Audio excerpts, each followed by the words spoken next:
Hi, it's Andrea, and welcome to the Voice of Influence podcast. Today I have with me Maranda Adams. Miranda is a visionary leader in the construction industry.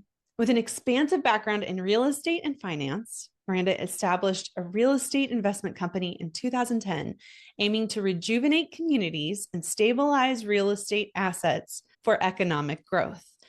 Her ambitious vision led to co-founding Blair Freeman in 2018, an entirely woman-owned construction firm rooted in boldness, transparency, and community transformation.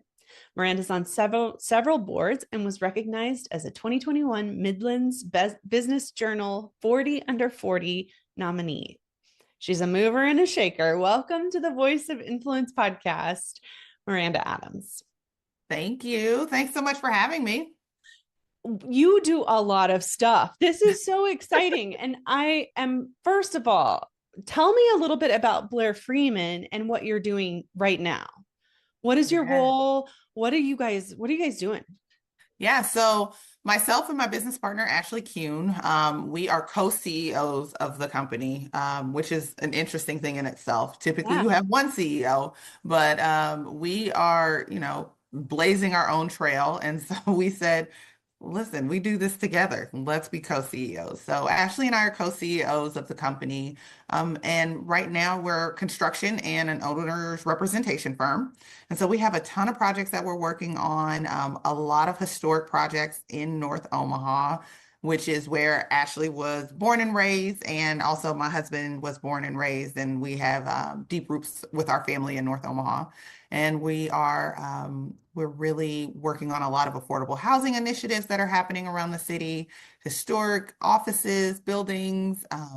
There's a ton of projects that we're working on that are really exciting right now. It sounds exciting. For those who don't know what the significance of North Omaha is, could you describe that?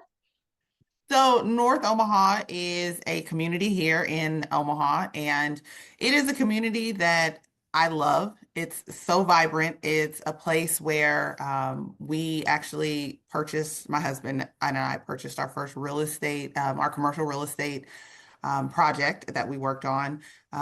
It's right on the edge of downtown Omaha. It's a community that is thriving and it's growing, and historically it has been a blighted area of the city, but there's a lot of development happening, and we are really, really excited about all the development that's happening and being a part of it. Yeah, it has gone through a lot of transformation in the last few years. It's really cool. It's a really cool area. We do some of our work there, and it's a very cool area. Yeah, definitely it is. Now I want to going back to your bio again a little bit, but you also started this real estate investment company in 2010. Yep. I like what you said here: rejuvenate communities and stabilize real estate assets for economic growth. Can you explain that just a little bit? Fun fact, I'm originally from Houston, Texas. Okay. So I was raised in Houston. And so being in Houston, I was able to really see firsthand just the power of community, the power of development, the power of entrepreneurs, real estate, construction, and all of that. It's a huge city, but just seeing that development as I grew up was something that I always was like, wow, this is amazing to see. My mom has been in the real estate industry since basically my whole life. She's still a real estate agent. She's still out there selling properties. I'm like, Mom, sit down. Don't you want to come hang out with your grandkids? And she's like, nope, this is what I love. And so I was fortunate enough to have her as the person that I got to see day in and day out, selling real estate, just impacting the community. And so that's really where it came from, just being exposed to that at an early age and seeing the impact of real estate development, construction, and what that can have on a community and a city. And so that's really where it all came from, and what made me want to get involved and made me want to start that development company with my husband, and for us to start purchasing properties and start, putting our labor of love into those properties, and then essentially leading to Ashley and I starting Blair Freeman. And you mentioned the impact Yeah. that it has on the communities. What is Mhm. that impact?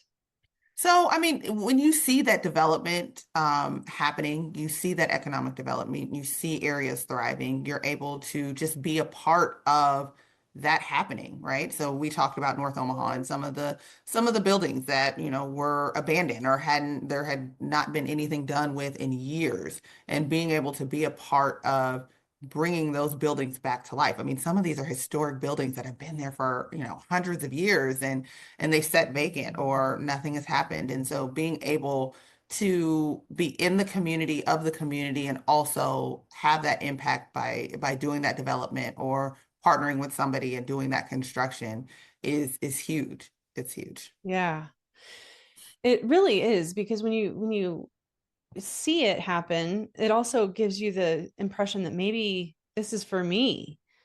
Yeah. You step Mhm. into that a little bit too, which is really cool. Well, and you're creating those legacies. Oh, And yeah. so I have my husband and I have 5 kids. And so it's always amazing to be able to, drive around in our community and say, this used to be here, or, your grandpa helped build those brick pillars on that, or this is a building that Blair Freeman was able to, do the construction on and create a space for people to gather, or just those kind of conversations. And so creating that legacy for our family, and then also just being able to have those spaces for the community and be a part of it is something that we have really, really just been very proud of. Yeah. So tangible and It visible. is. That's really Yeah, cool. it is. When you and Ashley first kind of got together and decided to do Blair Freeman, Mhm. what, like, did you have any construction background, or yeah, tell me about how that sort of developed. Yeah. So Ashley has a background in commercial real estate and development. And so she has been in the Omaha area, in the Omaha Metro. She worked for a developer previously. And then for myself, like I said, I was in real estate and construction, more so on the residential side, and then started transitioning into the commercial side, probably, wow. When I start thinking about years, I'm like, it's 2025 already. So a little over 10 years ago. So we both have that experience on the construction side. Yeah. Okay. Uh, so many questions around how you guys function, but like, as co-CEOs, Hmm. I assume that there's some like division of labor or division of thought or decision making, or do you just collaborate on everything? We collaborate on everything. And Okay. people always ask that because I Yeah. mean, right? You think about it, you're like, co-CEOs, there has to be something. And it's real. I mean, Ashley and I, as you can imagine, we talk all the time. And it's really, really a great way and a great shared leadership that we have. And we have a shared leadership model with our staff, because not only do we have conversations with each other about business decisions and things that we're going to do, we also bring our staff in. And that's something that we really pride ourselves on as business owners, is empowering our team to be at the table to make those decisions with us. Because every decision that we make is, for Blair Freeman, and they are a part of the team. So we have a shared leadership model when it comes to obviously the things that Ashley and I talk about from an ownership perspective, but also it trickles down to our staff too. Yeah, that's really cool. Do you think that most of the time you're able to come to consensus? When you can't come to consensus, do you have a sort of like process for dealing with that? What are your thoughts? Paper, rock, scissors. No, I'm joking. I love it. No, we really, I mean, it's one of those things that if somebody feels really strongly about it, that's what we go with. But we usually go into decision making with the facts. We sit down, we present the facts, we talk about the facts, and so whatever that looks like that's what fuels the decisions. What's the best decision for the company, for our staff, for our community, and what are the facts behind it? Hmm. Do you ever feel threatened by other people's opinions, or is that something that you have always just sort of naturally been more welcoming to? I don't feel threatened. No, because I feel like everybody is going to have feedback. People are going to have opinions about something like that you're never going to get away from that. And I don't feel threatened by it. I think it's something to be said to be able to listen, to understand, and to listen so that people are heard. And you never know, you may, change your mind or change your decision or be impacted by it or influenced by it. But no, not threatened. I'm always the one who's willing to listen and hear. And I mean, because you never know. You never know. Yeah. Yeah. Okay, this is really good. Um, Yeah. so when you were younger, Hmm. did you have a sense of like you're seeing your mom sell real estate, you're seeing the impact that it's making on the community. Yeah. Did you see yourself immediately? Do you think you've always seen yourself as somebody who can get stuff done, who can make a difference, who can help shape the future? I think for me, so I always knew, and this sounds crazy, but I always in my mind knew that I was going to be an entrepreneur. I was going to be a boss. I was going to do something. And my mom will tell you too. She was like, I knew from an early age that she was going to lead something. So that's something that I always knew. I was class president, I was student council president, like those were roles that I was in growing up. So in my mind, I was like, okay, I know that I'm going to be doing this. So there were two things that I always knew that I was going to be leading, and I was going to be a wife and a mommy. And those are the things that I am the most proud of, being a wife and a mom, and also just living my dream of leading and being an entrepreneur and a boss.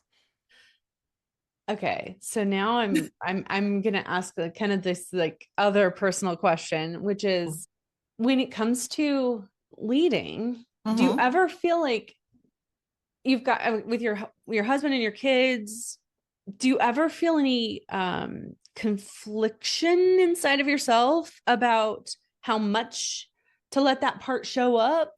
Do you ever try to like step back, or do you know what I'm talking about? I feel like I do this. So I mean, it's a little bit of this like, okay, sometimes I feel comfortable, like, yeah, it's time to show up and do my thing. And then Yeah. sometimes I have to step back or whatever because I need my kids to be able to handle something or whatever. Hmm.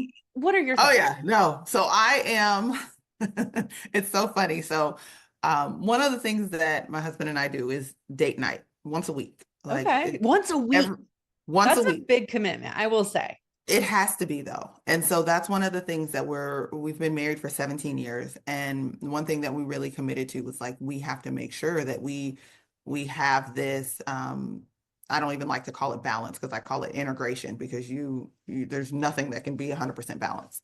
So we committed to that. And so one of the things that I always say is like I don't want to make any decisions. Okay. So no decisions because that is a big part of my day Yeah. as somebody who's running a company is all the decision making. And so he is really, really awesome when it comes to that. And he's like, okay, well, here we go. This is what we're doing. And so just so to answer your question, yes, there are a lot of times where I feel like I have to be on, but I also understand that you have to turn it off and you have to, for me to show up as a wife and as a mom, I have to be able to take a step back and know that, when I walk into my house, my husband is, he's there. We can make joint decisions. I can take that hat off of being the boss and just be. And then when it comes to being mom, we all, as moms, we always try and fix everything for our kids, right? So we're always like, okay, what can we do to make this work? But I think the other part of me leading Blair Freeman is the ability to just take that step back and challenge our kids to say, okay, let's think through this. What kind of, how will this decision impact this? What are the consequences? How do you, and have those thought-provoking conversations that encourages them to be solution driven. And so that's something that I do take for my team because we do have those conversations about how can you be solution driven on a project? What can you do to make sure that this client is happy? What can you do to think through this, 2 to 3 different ways and present those options to the client? And so I think that that's something that translates well with the kids. It's like, okay, let's think through this. If you do this, then Yeah. what happens here? I'll teach them how to So, think for themselves and problem yeah. solve. That's Yeah. huge. Yeah, we're raising humans. We're, Yeah. we're raising little people to go out in this world and not stay with us. So there's definitely, times where I keep that hat on because it transitions well. And then there's times where it's just be mommy. Just go sit on the couch and cuddle, watch movies, bake, do all the stuff and all the things. So Yeah. I heard this interesting interview with Nicole Kidman recently where she was oh. talking about how she is so emotional, in her performances and her Hmm. acting, and that she can't be that emotionally intense in normal life. And Yeah. so she equated it to being in the boxing ring. So in the Okay. boxing ring, you can hit the crap out of somebody, but Yeah. when you're not in the ring, you can't. And Right. she was kind of saying that, and I was like, "Oh my goodness!" She's like, there's times when she has to just realize it's time to step out of the ring." And I Hmm. thought that is me and like managing people and things. Like there's times when I'm in the ring, and then I'm Hmm. like, "Whoop!" I told it did this with my daughter recently. I'm like, okay, she planned this thing. I need to let her do it. I don't need to interject any ideas. Right. Just let her have her thing. I need to step out of that ring, if you Yeah. will. Yeah. And I think it's so true. And I think, as business owners, as mothers, as wives, as, however we show up, it's one of those things that you have to be able to step out of the ring. You have to be able to put on that different hat or whatever it looks like for you, so that you're showing up as your best self for whatever setting you're in. And that's why I alluded to it earlier, but I had a conversation with one of my friends, and I say this all the time because it was something that just resonated so much with me is balance is when you're giving equally to something. And we were having a conversation one day, myself and one of my girlfriends, and we were just like, and she said something, and she said, I don't believe that there's balance, there's integration. And so you have to figure out because some days, work is going to require 80% of you or 100% of you, and then you may get home and you may not have the energy or the time to give to making dinner or doing homework, and it's like, okay, I need somebody else to tap in, or Chick-fil-A it is tonight, or Exactly. hey, help your brother with their homework or something. And so you figure out how to integrate all of those things because something is going to get more of you on any given day. And so figuring out what that is and then making sure that that one thing doesn't always get more of you. So just Yeah. figuring out how to integrate it all. I think as our kids, we have kids that are in high school now, and Hmm. as they've gotten older, it changed. Like when they were Right. younger, I had to do more of everything. Hmm. And then it became more, okay, well, you need to learn what it means to live in a family system where somebody is going to be more stressed out than somebody else, and we're going to help pick up the slack. And Right. not that we're good at doing that. I don't mean that, but like, I mean, we're trying. Listen, and that's all you can do. You do your best. And Yeah. one thing that I found is, and I think in business, my network is absolutely amazing. And I tell everybody all the time, like your network is going to be so valuable when it comes to developing and growing your business. You're going to have your network as a resource. You're going to have people that you need to call on. You're going to have mentors. You're going to have all of these things. And then that also holds true on the personal side. Like I have a village that is so phenomenal. I mean, I've talked about my husband several times, but he is absolutely amazing from supporting me as the owner of Blair Freeman, but then also, with our family and stepping up when I have to give a little bit more to something else. And then our family here in Omaha, and when I say our village, I'm talking about, aunts, uncles, grandparents, all the way down to our friends who are willing to help pick up or drop off or get to a game or whatever needs to happen. And so that's something like your network, give it professional or personal, is one of the most valuable things. And so I tell people that all the time. You pour into your network just as much as they pour into you because that village is going to show up for you when you need them. Let's shift a little bit towards the company. What has been one of the most significant challenges that you've experienced in the growth of your company? I would say things like just moments where there's uncertainty. COVID being one. Right now, one of the biggest conversations that we're having is about the tariffs. And Yeah. so, and how that impacts, business. And it's something that I would say is a challenge, is just navigating the uncertainty of things that are out of our control.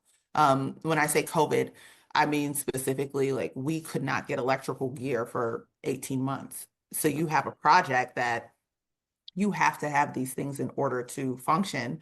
And there's absolutely nothing they can do about something that typically would take 6 weeks is now taking over a year to get. You also look at right now with the tariffs, we're having to have very intentional conversations with clients about, hey, this vendor may have locked in pricing for 30, 45 days, whereas now it's, hey, we got 10 days. We don't know what's going to happen. So we can lock in this price for this amount of time. Or, conversations with some of our mechanical contractors that, HVAC systems are going to go up 25% or whatever that looks like. And so I think that that has been one of the challenges, is just navigating the uncertainty of things that are outside of our control. One thing that we do is just over communicate. We're Okay. like, hey, this is what we have going on. These are things that we don't know. We don't know. And we're going to communicate, we're going to document, we're going to, try and buy out packages early. We're going to do everything that we can to keep these costs down, but there's definitely things that are just uncertain. How do you personally handle that kind of uncertainty? Do you get do you ever get discouraged? And how do you handle that if you do? I mean, I wouldn't call it discouraged, Okay. because we know that there's going to be ebbs and flows. There's going to be times where I mean, you can't control it. So for me, it's like I'm not going to get all stressed out. Like, what do I, you can't. There's nothing that you can do. So, um, it's definitely something that you have on your mind. It's something that you think about, but it's not something that we can control. So losing sleep over it is not recommended. So you just try and, like I said, you try and mitigate it as much as possible. You try and do things that are, like I said, communicate, mitigate, and that's all you can do. Hmm. How do you help your team in the midst of all that? You said over communicate, and maybe that's the main thing. It is. And I think we have our weekly meetings, our team, we're all accessible. So whatever that looks like, whether it's email, text, phone, if they need help navigating conversations, if they want to just like bounce ideas, our team, like I said, is very solution driven. So they may come to us and say, hey, we could potentially be looking at these costs increase. We have 4 projects about to start. What does it look like? Can we just buy out everything now? Or, is there a way to get this economy of scale and doing this? And so they're really innovative and think through things like that. Like, what can we do? And so that's one thing that I absolutely love, is that everybody on our team is constantly thinking through, how can we be innovative? How can we be solution driven, to deliver the best product for our clients? Hmm. What recommendations would you provide to those who are interested in this industry, this field? Oh, I would say, come on. We Okay. want as many people in construction as possible. There's a That lot would of need. There is such a need. There's such a need. And there's people that, I mean, some of the skilled trades, people are aging out. So Yeah. you have masons, you have people who have, been doing construction, doing their job, whatever that skilled trade is, whether it's electricians, plumbers, masons, all of these things, they've been doing it for years, and people are starting to age out. So I would say connect with some of the schools. MCC has a great program for people wanting to get into construction. There's unions out there, the Carpenters Union, there's all kinds of resources. And so my advice would be ask questions, talk to somebody who's already in the industry. There is so many options in the construction industry. A lot of times people think when they think of construction, they think of just, people who are actually physically working on the job sites. But there is so many options. There's, engineering, architecture. There's people that are physically working on the job sites. There's people in the office that are managing the projects. There are so many options. And so my thing is talk to somebody who's in the industry, do your research, get involved in some of these programs, shadow somebody, whatever it looks like. I think that anytime you're going to get into an industry or make a change, you ask those questions, you find a mentor, and then don't wait too long because we need you. But but definitely ask the questions. Yeah. And for people who are in this industry, let's look at this in terms of leadership and even self-leadership and Mhm. having an impact. How can they have more of a voice of influence, if you will, in their organization or with their clients, or as if they're a contractor, being that in between person? I mean, what kinds of skills do they need to be cultivating inside of themselves, or mindset, or what are your thoughts on that? The mindset that I always say is just solution driven problem solving and just being kind. Somebody, again, people want to communicate. People want to know that, when you walk into their home, you're going to treat their home as Yeah. if you would theirs. They want to know that you're going to take care to explain to them the process. You're going to take care to make sure that you're going above and beyond and taking those extra steps to make sure that they have a good experience with their project. And so those are the skills. I mean, you're going to need solution driven, communicator, over communicator, being kind, and just having that empathy and understanding that this construction is not easy for anybody, whether it's commercial or residential, as an owner going through the process. And so somebody transparently communicating about what's happening, what's going on, what the steps are. I think that that's definitely a value add with anybody who is in the industry. Yeah. And so Mhm. do you, when you're hiring, whether Mhm. it be a contractor or hiring for your company, are you hiring for those skills, or is there something that you do to help them develop those skills or improve? Yeah. Well, we're always, so whenever we hire somebody, we tell them, like, hey, if there's anything that you want to do from a professional development standpoint, like, let's talk about it, let's get it done. But yeah, whenever we hire somebody, we are looking for somebody who is a good fit within Blair Freeman, but then also you can't teach effort, attitude, you can't teach it. And so somebody that's going to come in making the effort with a good attitude, those two things, everything else we can teach you. You can learn construction, you can take classes, you can do all of that stuff, but somebody who's going to come in with the right attitude, with the effort, solution driven, those are things that communication skill, that attention to detail, those are tangibles, those are things that we're looking for. Yeah. And how do you suss that out in an actual interview? Can you, do you have any tricks? Trust your gut. Okay. Yeah. So whenever we go into an interview and like we talked about earlier, that shared leadership model. So whenever we're doing interviews, we typically have our team start the interview process Okay. because these are the people that, you're going to be working alongside.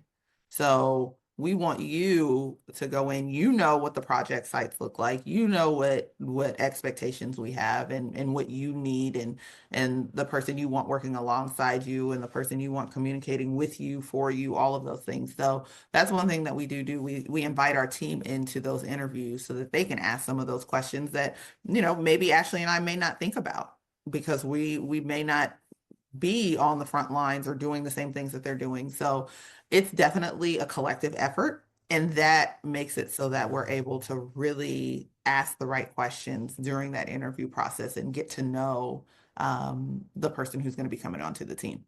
Hmm.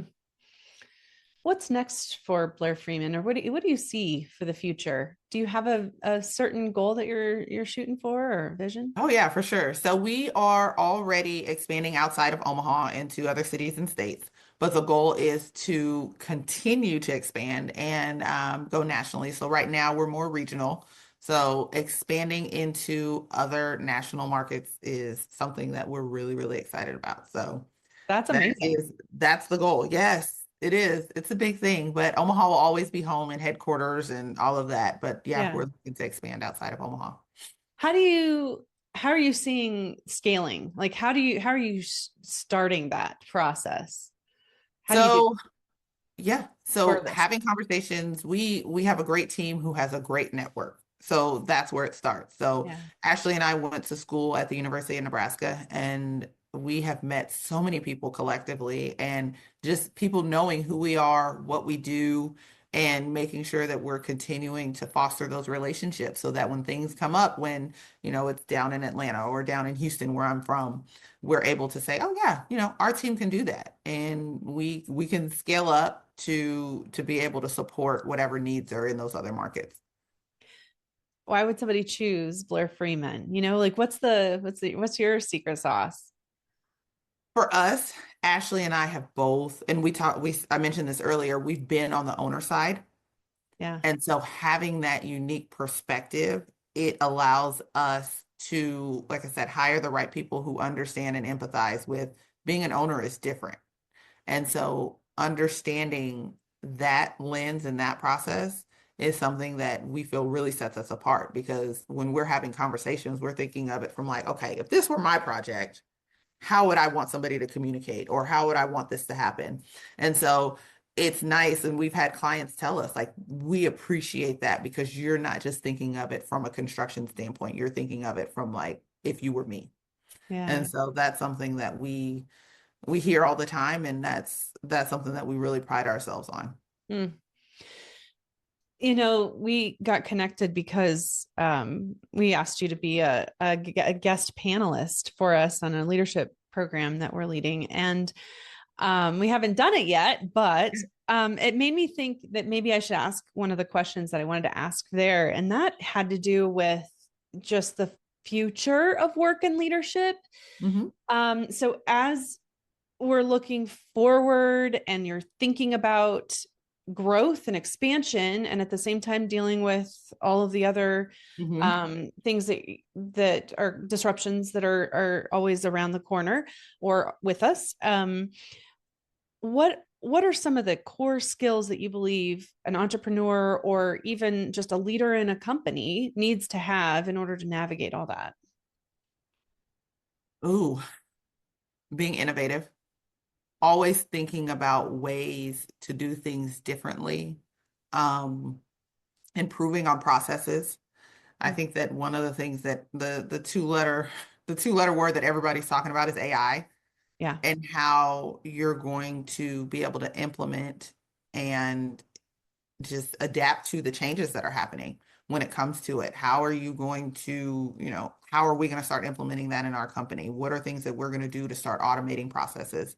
And so I think that that's huge. It's just being able to be innovative, to strategically think through things, to be a visionary and know, like, okay, right here, right now, this is what we got going on, but this isn't going to be forever. So how are we thinking about growth? How are we thinking about the future? What does that look like? So those are things that definitely are huge when it comes to leadership, growth of your business, entrepreneurship, and what you're going to do. Yeah. A couple more questions for you. First one being, okay, so mentorship is a really big deal. It's Hmm. very important. And I'm sure that you've had some really good mentors along the way. And I'm wondering if there's anything that you've really taken from mentors that you've had in the past that you want to make sure that you implement in whatever kind of mentorship kind of relationships that you have now. Hmm. What do you feel like is really important? I mean, the most valuable thing is time. I know that we talk about it. I mean, we spent some time talking about family and work and what that looks like. And all of that is so important, but we have to be able to give that time, reach back, pull somebody else up, because somebody did it for me. Somebody did it for all of us. Everybody who's in a leadership position, they didn't get there by themselves. And so one of the most valuable things is time. Um, also, asking questions. That's something that I will tell anybody whether it's a mentor or a mentee, asking questions. As a mentor, I'm always going to ask people who that I mentor, I'll say, what are you ask them thought-provoking questions, things that make them think, things that make them think through their processes, why they're doing what they're doing. And that's a huge one. Like, why are you doing what you're doing? One of the fun things at our office is we have a wall of why. And so anytime somebody walks in the back door, there's this wall that has pictures, it has cards, it has newspaper clippings, it has so many things on there so that whenever you come in the door, you understand the why behind everything that you do. And you see this board that shows all of these things. And it's like, okay. And sometimes you just walk by it because it's there. But sometimes when I'm walking out, I just take it all in because it's a big, I mean, it's huge. It takes up a whole wall. And it's every single news article, every single clipping. It's lanyards from events that we've been to, conferences that we've gone to, family pictures, Christmas cards. It's all of these things. And it's like, this is why we do what we do. We do it for our family. We do it for our community. We do it to create this legacy. And so when it comes to that mentor mentee, it's like always get them thinking about that why and why they're doing what they're doing.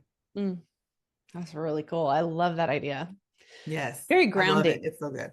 It's so good. I'm gonna have to send you a picture of it. I would love a picture. Oh my gosh, I would love that. Okay, just one more final question that we'll ask after I say, so how can people connect with you if you would like them to connect with you? Where should they find Blair Freeman if they're interested? Yeah. So our website, blairfreeman.com. My email, I'm always available. So anybody can email me, Miranda@blairfreeman.com. And it's Miranda, all A's, no I. So if anybody, has questions or wants to reach out, our website or email are the best ways to do it. Okay, cool. We'll link to those in the show notes. Yeah, for sure. Okay, last question is, if you could offer one challenge to someone who wants to help shape the future, what would it be? I would challenge you to serve. And I know it may sound crazy, but being able to go out and serve somebody else and understand different perspectives and just not do it for yourself, do something for somebody else. And it's one of those things that it does something to you. And then it sparks that fire to keep going. It gives you a unique perspective. It helps you to understand all the why. It helps you to understand why you do what you do. And so I would challenge people to go out and serve whatever that looks like for you. And just do something for somebody else. Really good. Thank you so much for your time, for doing this with us today. It was great. Yay. Thank you. Thank you so much for having me. And I know that we have something else coming up in a few months. So I'm excited about that panel. Me too.